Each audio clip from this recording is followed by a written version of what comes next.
I'm Rachel Beerman, and this is Cue the Lights. Misha is with track right now, and Jenny is very busy with her college acceptances. So it's just me and Stacy Hoffer, a child adolescent psychotherapist, with her new and first published book, I Hate to Read. Yay! Here it is. So let's start with the basics. What got you inspired to write this? Well, one thing that inspired me was my younger son, Chase. Mm-hmm. And when he was really little, he would stomp around saying he hates to read. And turns out he has dyslexia, so that made sense. Mm-hmm. And also I just love silly things, and I like to rhyme, and I like animals and kids. And so somehow it inspired me to put together this book. And I think it was him, but then there were other, inspiration that came to me. So what motivated you to, sit down and write it and do all that? Yeah, so what happened was I had some time in my schedule in 2015 that opened up. And I found I had a creative surge during that time, and I've always loved to write.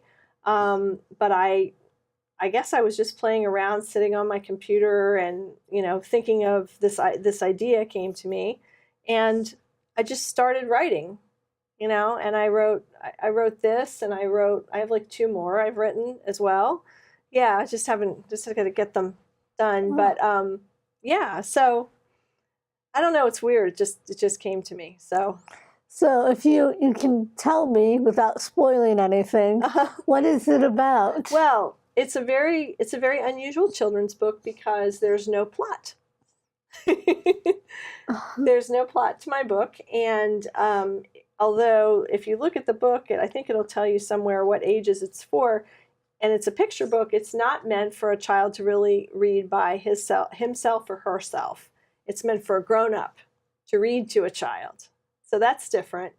And what was your question again? What's it about? Yeah, right. What's okay. About? So the star of the book is my dog Chadwick. Oh, Chadwick. You love Chadwick. He's an English Bull Terrier, and so the book is about Chadwick, who hates to read, and he would like to tell you all the things he'd rather do than read.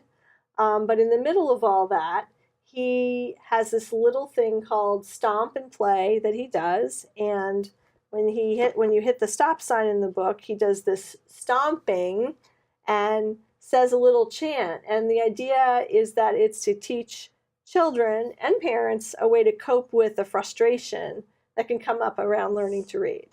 So you don't have to be dyslexic to benefit from this. And in fact, it could extend to any academic frustration that a kid could have. I hate math. Yeah, well, that's actually my next one. Oh, I hate math.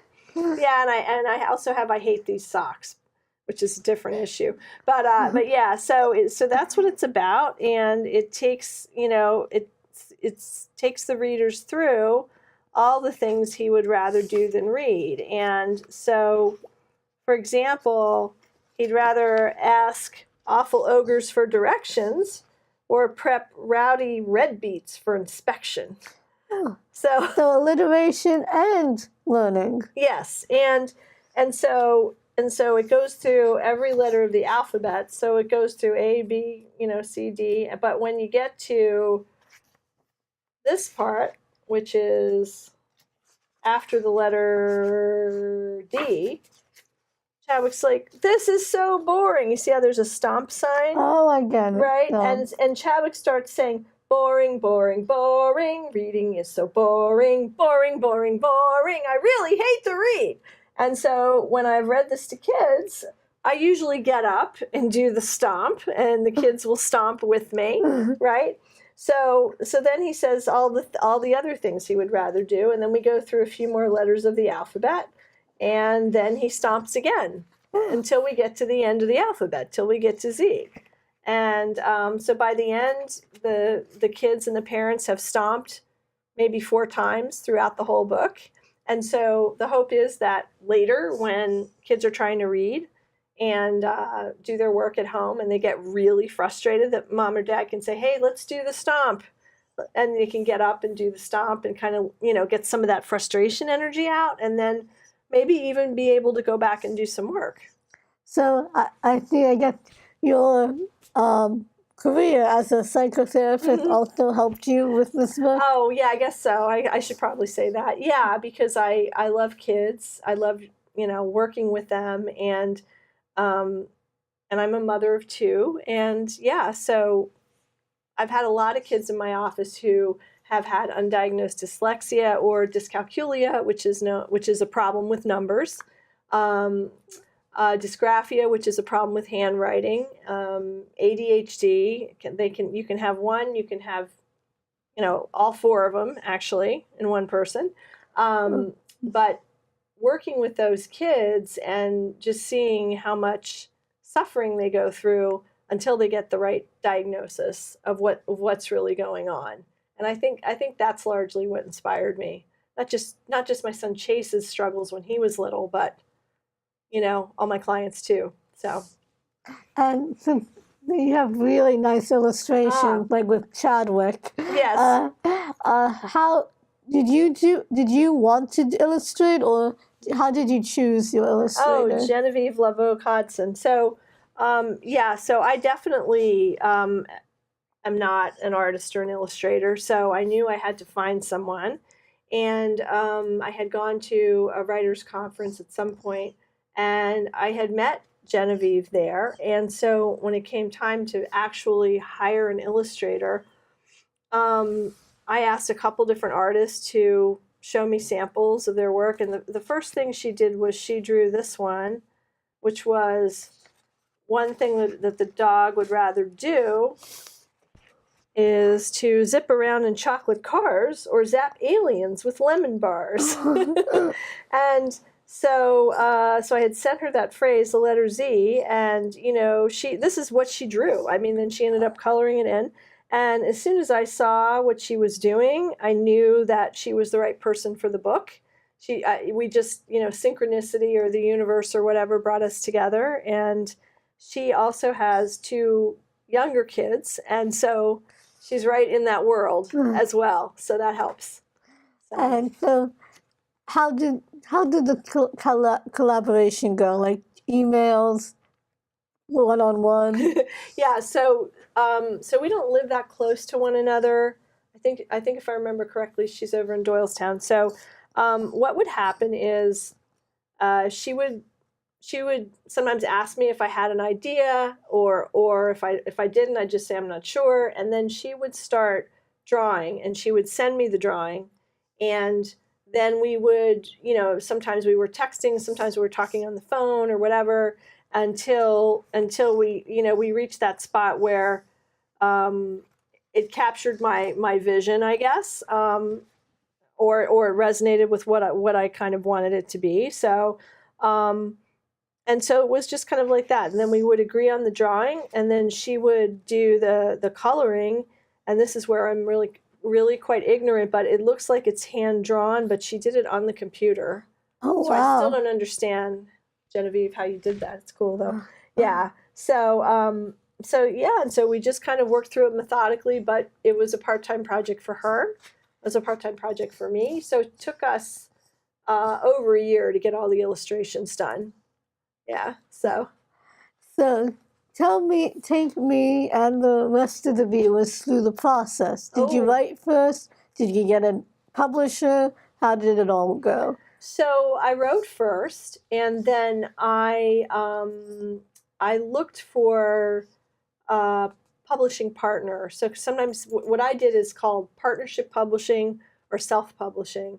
And so there's this publisher called Hay House that does a lot of really cool, like spiritually, psychologically focused authors, are published through Hay House. And they have this self-publishing division called Balboa Press. And so what I was able to do was buy a contract. And the contracts, particularly, they were on sale at one point, so I got to save a bunch of money. So I bought my contract, but I don't think it was until a year later that we were able to submit this all to them.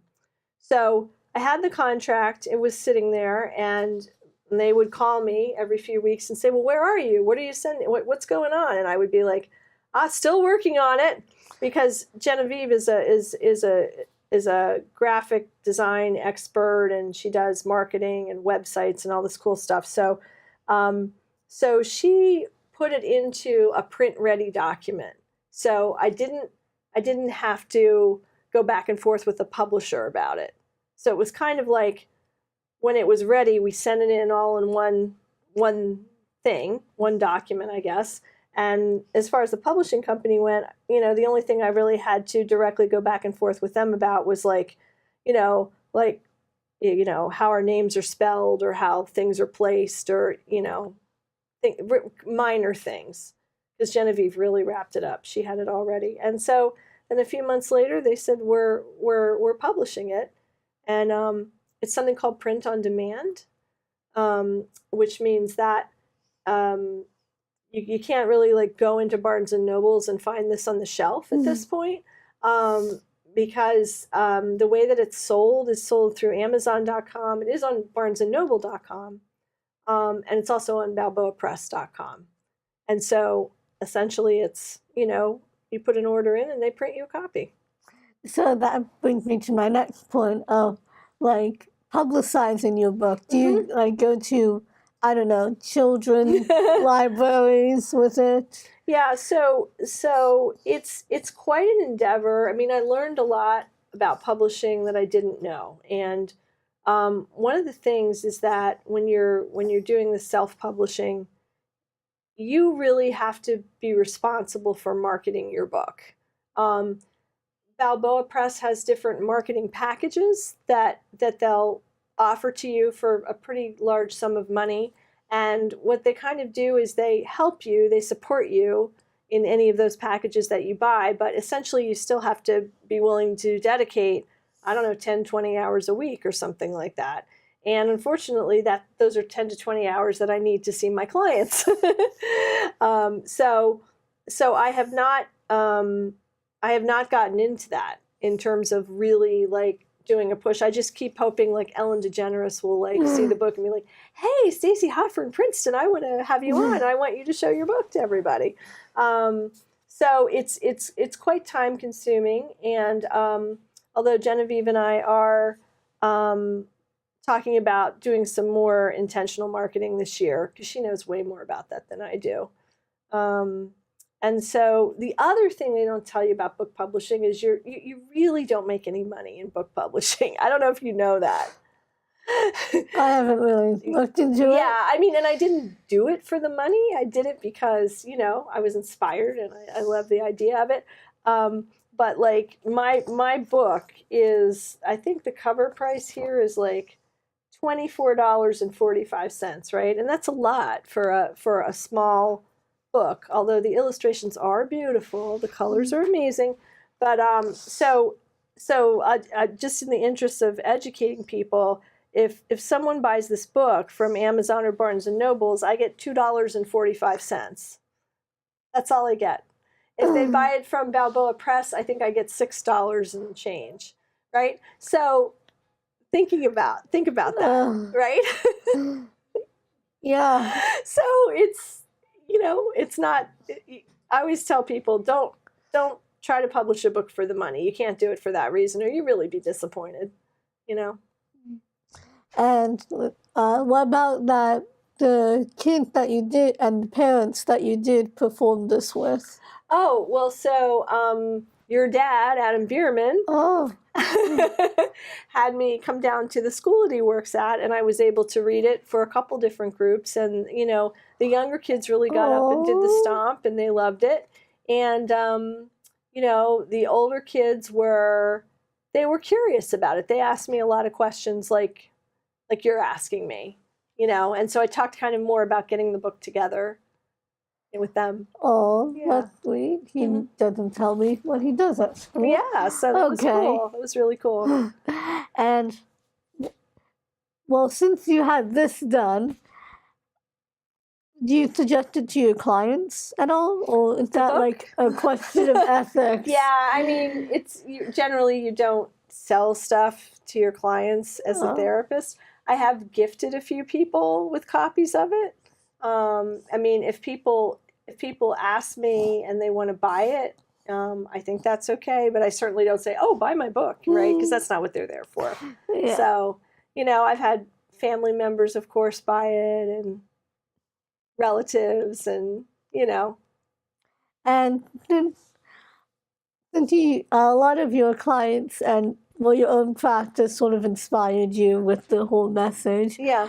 Are you going to use your knowledge to write more books besides the I Hate Math one, like even nonfiction ones? I don't know. It's a good question. I like I said, I Hate Math is done, and then I Hate These Socks, which is kind of about sensory integration issues. I don't know if you're familiar with that.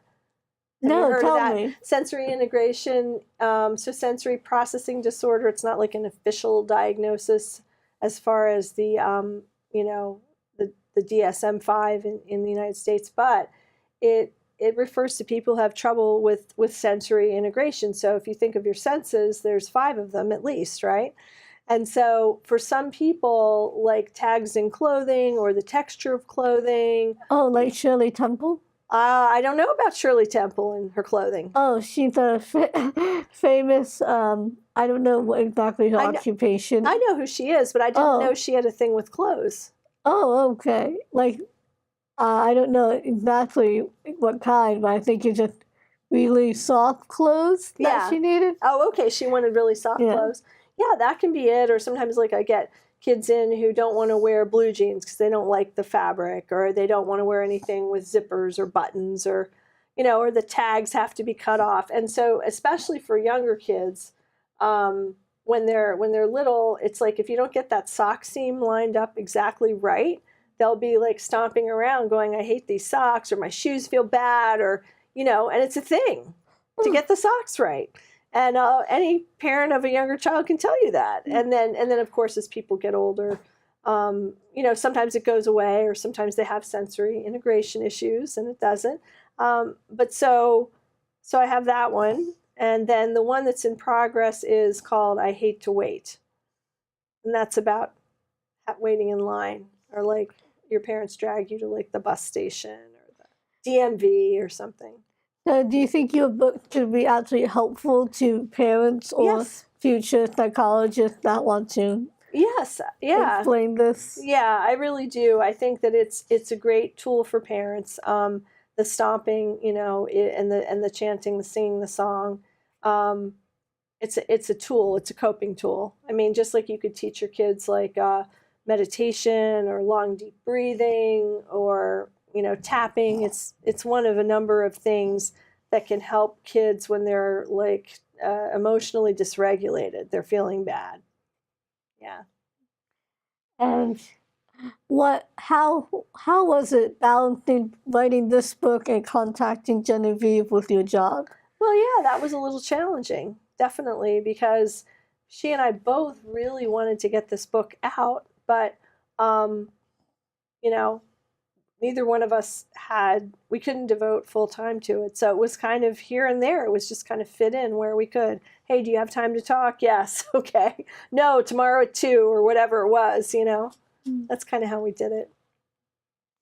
And have your family and friends been really excited for you? Yeah, I think they really have. They've been supportive, and it was the most amazing feeling for me was when it came and I opened up the first copy. It's such an amazing feeling to have an idea and then write this text and then work on the illustrations, and then finally it's like you're holding this book in your hand. It's like, wow, I can't believe it. Like, here it is, you know? It just seems so far off when you first start. So, well, since you're a published author, I can ask, what did you do to celebrate? What did I do to celebrate? Oh my gosh. I don't know if I did anything special. That's a good point. Maybe I should use that as an excuse to take a trip, or have some champagne or something. Yeah, that's funny. I don't think I did anything specific. Well, you can do that for your next book. Oh, well, absolutely. Or, you know, I could go back and proxy it in. And let's see. Anything you'd like to tell the audience about your future books, or even where to contact you? Oh, sure, right. So, yeah, but you mean like my phone number and stuff like that, right? Yeah. Yeah. So you can go to my website, which is Stacy Hoffer, all one word, .com. It's STACY. You can also always give me a call, 609-865-9902. You can email me, but I would just like to encourage anybody who wants to write a book to go for it, because it's intrinsically rewarding. You know, Yeah. it's like this manifestation of your creativity, your creative energy, and it comes to life. And I mean, I'm sure other artists feel the same way about their work, right? It's like, so do it if you have an idea. It looks like we have a little time. Okay. So, how about you read your favorite part of the book? Okay. Well, that's tough to pick. Let me see what I can do. So this is the beginning, right? Which is Chadwick. It says, "I hate to read. I don't know why, but it is very true. And since you're looking at this book, it might be true for you. I'm glad I'm not the only one who hates these words so much. These letters are like naughty dogs or pots too hot to touch. So welcome to my little book. I hope you'll come along. And whenever it gets to be too much, stop and sing the song. Try it now and you will see it's really fun to do. Just stomp your feet and shout the words. It feels so good to move." Okay, I'm not going to get up and do it. If I had a child here, I would do it. Okay, but it's boring. Reading is so boring. Boring. I really hate to read. Don't worry how you look or sound. They won't put you in the zoo. Now that you're ready, let's go on. Bid this page adieu, and I will show you all the things that I would rather do. So I had already read you the first page, which is ask angry ogres for directions or prep rowdy red beets for inspection. Oh, that's so cute. Boring and reading road. Yeah. And the next one is bite a rotten blistered berry or tickle werewolves till they're merry.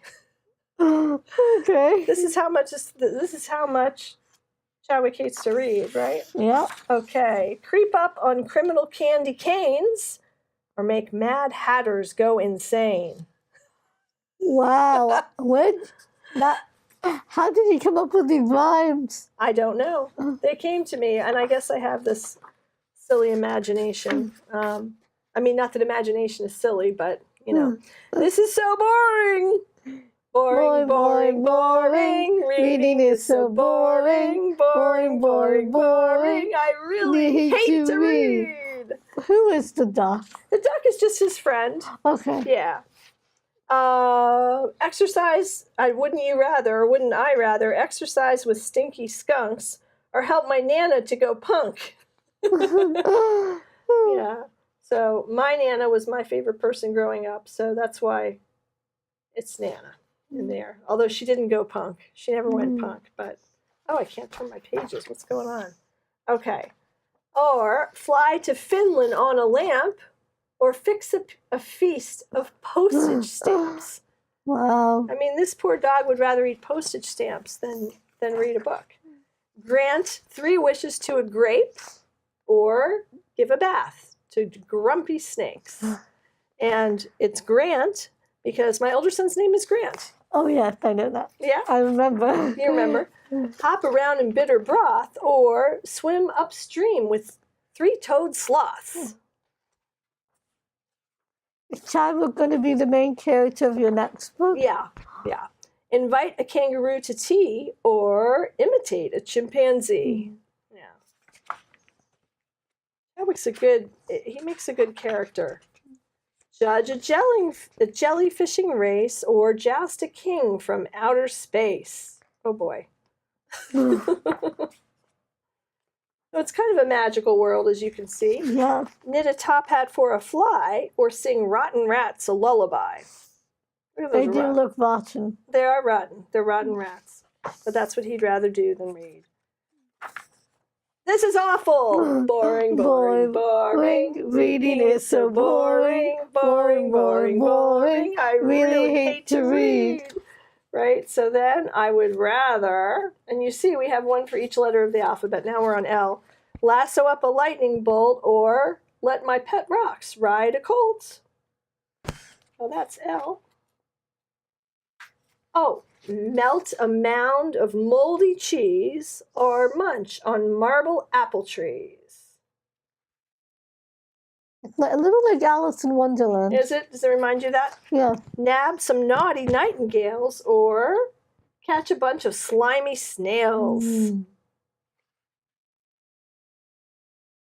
Open vats of smelly oil or plant candy seeds in magic soil. Oh. Wouldn't that be fun? People would love that. Pester zombies to come play or pounce on porcupines all day. I think I should love this. You Oh, choose this could be zombie? like a would you rather game. Would you rather? Yeah. Yeah, that would be great, right? Exactly. I hate this. It would be much more fun to, whoops, we won't do the boring again. Quiet down some noisy ants or let frogs frolic in my pants. Fried pasta ribbons down the drain or listen to prickly pears complain. All right, I'm going to skip to the end because we're almost out of time. So it goes through the whole alphabet and it ends with, now our funny book is done. I hope you know it's true that I absolutely hate to read. I really, really do. So the next time words are getting you down and reading feels all wrong, you can get up and move around and stomp and sing the song. Would you like to try it one more time? Okay. Okay, that's the book. Almost the whole book. Yeah. Thank you. Oh, my pleasure. Thank you for having me on to talk about it. Yeah, it's great. Well, that was Cue the Lights. Be sure to watch Princeton TV, Princeton Public Television for more great entertainment. And watch our shows on YouTube. And follow our Instagram, Cue the Lights. Awesome. Thank you.